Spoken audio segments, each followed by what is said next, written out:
Welcome to part 2 of lecture 12. So this isn't really meant to be a second part. It's just that there was a lot of video to make for this this lecture, and so I split it into 2 parts. Regardless, part 1 was about pathogens that affect the cardiovascular system directly or affect the lymphatic system, or just pathogens that circulate a lot and that cause diseases by using those systems to be all over the body.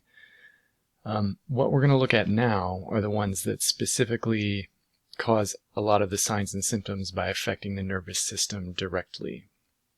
Either they affect the nervous system or they release toxins that damage the nervous system. So we're thinking about this really the same way we've looked at anything else, but now we have to take into account the nervous system and what it's like as a target. It is something we need to protect. It's especially the central nervous system in the brain. It's a privileged site, not unlike some reproductive organs in our eyes, where we don't want to have powerful inflammation. We don't want to have aggressive macrophages running around in those tissues the way we can get away with in the dermis, for example. And we also don't want every random molecule in the blood to get into the brain. So there's a slow transfer of molecules from blood to the brain. So this typically protects the brain, and it must protect the brain from pathogens. If we can't have an immune response go on there, we have to have some other barriers that make that acceptable. And so that's what the barrier between blood and cerebrospinal fluids does. The blood-brain barrier normally protects the brain. So what we're looking at here is a lot of sort of exceptions to that, or other ways the nervous system can be damaged by microorganisms that can't get into the brain. Okay, so we start with bacterial meningitis, which is infection of the meninges that surround the brain and spinal cord. So that's what we're going to be looking at. It's going to be inflammatory because a lot of times bacteria are going to be in there. That's where we'll start. We will also see some of these diseases later on. We'll see especially viral encephalitis and then viral myelitis. And both of those will come up separately. So meningitis, especially bacterial meningitis, ends up being a very dangerous, very rapid acting disease that is essentially a medical emergency. And a lot of the cases are caused by 3 major bacterial groups. So we will tackle these one at a time and look at each of these with a little bit more attention, because they each have sort of different patterns. They follow different people they infect. So whenever bacteria are growing in the meninges and causing massive inflammation in the meninges, that's going to lead to a headache, because obviously the pressure is going to increase, and the signal we get from that is something very bad is happening. We get a pounding headache. And if you were to tap the cerebrospinal fluid, there would be bacteria and white blood cells in it.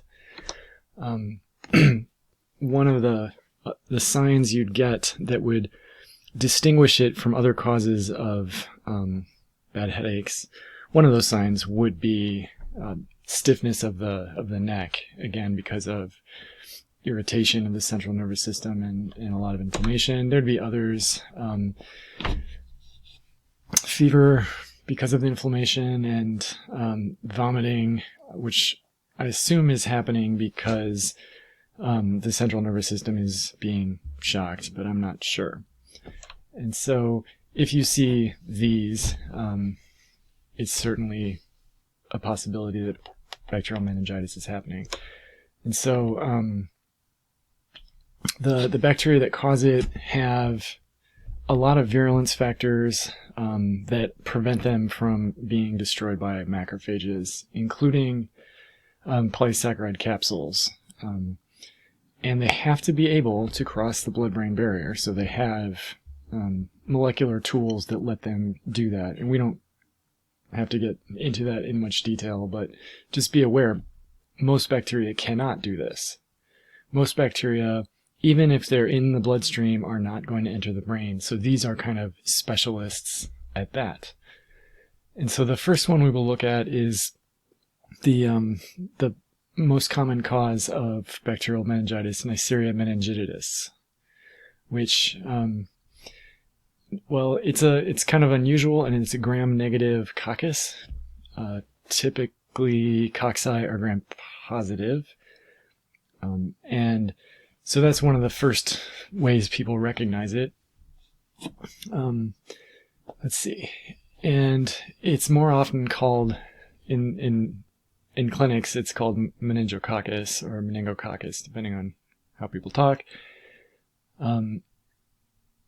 Biologists would call it by this name. But either way, when they say meningococcus, they are talking about Neisseria meningitidis. And you might recognize this genus because this is the same genus of Neisseria gonorrhea that causes the sexually transmitted infection gonorrhea. And we will cover that later in the term. So why is this so dangerous? Well, partly because it can get into the meninges, but also partly because it's going to directly release lipopolysaccharide and cause overactive immune responses. For reasons I'm not sure of, they're obligate parasites, so they have to live in hosts. Though I believe they can live outside of cells, but they don't have other environments they grow in outside of animals, and so basically they can spread from person to person whenever they have access to lots of other people. So whenever people are close together, there's a risk of an outbreak of bacterial meningitis. And it happens partly because these bacteria live in the pharynx and nasal cavities of a lot of people. So a large fraction of the population would have these and would be acting as carriers. And it's a tricky thing because there are different strains of Neisseria meningitidis. And so a carrier will be able to control the strain they're carrying. They're not at major risk of getting meningitis from that strain. But if they give it to their neighbor, like if they're both living in a dormitory and they give it to the next person is at risk of getting a bad infection. So they're going to transmit them by droplets, and we just see this interesting pattern where there will be a carrier who's not at risk and then lots of other people at risk who can get it from them. We know a lot more about how this pathogen makes people sick and what it can do than we do about why some people get sick and some people don't. So this is a guess. I mean, these sorts of things exist, and we will see with some other pathogens that some of them really only happen to people who are missing parts of their innate immune system. In this case, it seems to be people with either temporarily weakened immunity, like very young children who are kind of between their mother's immunity and their own adaptive immune systems coming online, and older people and middle-aged people who are exposed to both very stressful situations and high doses of the bacteria. And these are some examples of the virulence factors that we would see.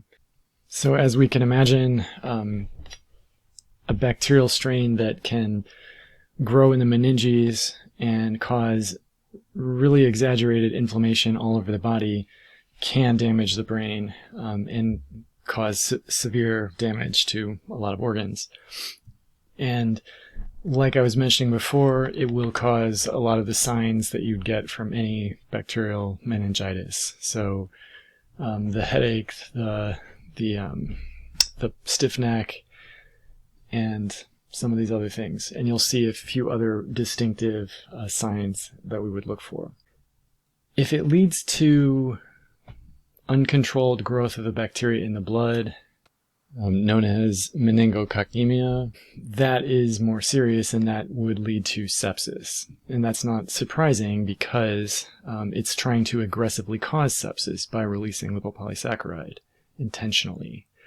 And so that's why this says toxic shock, because ultimately what we see with staphylococcal and streptococcal toxic shock syndrome, those are specific, those are caused by specific toxins that directly activate the immune system, whereas here we're seeing a less direct route to the same outcome.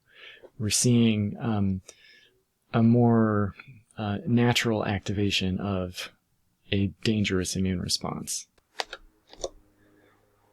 The signs of meningococcemia involve the petechial rash that you might see with some other types of bacteremia, and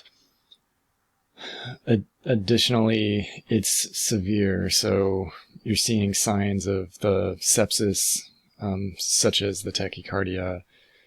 And the other thing that's kind of unique is this Glass-Cumler test. The idea is that the petechial spots, for reasons I'm not quite sure about, they don't blanch. So if you put pressure on them, they don't lose their color because the blood doesn't get pushed away. So I'm not sure what that's about, but that's apparently distinctive to meningococcemia. So next we get into the treatment.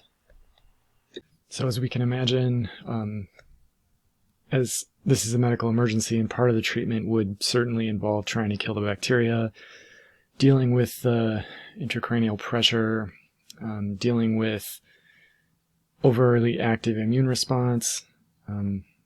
I don't have much more information about how we would manage the treatment, but I will point out that this is one of the cephalosporins, and the cephalosporins will come up and have come up a lot in this lecture. And again, the cephalosporins make up about half of prescribed antibiotics.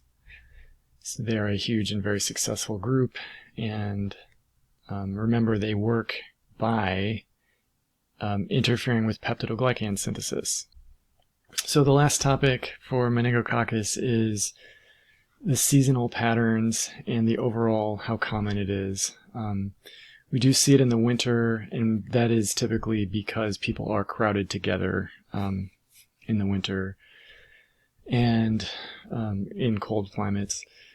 And it's not super common, luckily, but we do see it in the US. And as I mentioned before, a large fraction of the patients who get it have long-term damage to their central nervous systems or their peripheral nervous systems. As I mentioned, a lot of people who get it do have permanent damage to their nervous systems because of this. So where this is more common is in the so-called meningitis belt in sub-Saharan Africa, where there are major outbreaks. And what this is showing, it's too small to really read, but it's just labeling where various outbreaks have happened and what year they happened in. And I don't have any information about why they occur in this pattern. Someone probably does. Okay. So that's enough for this video. In the next one, we will finish bacterial meningitis and maybe move on to the next topic.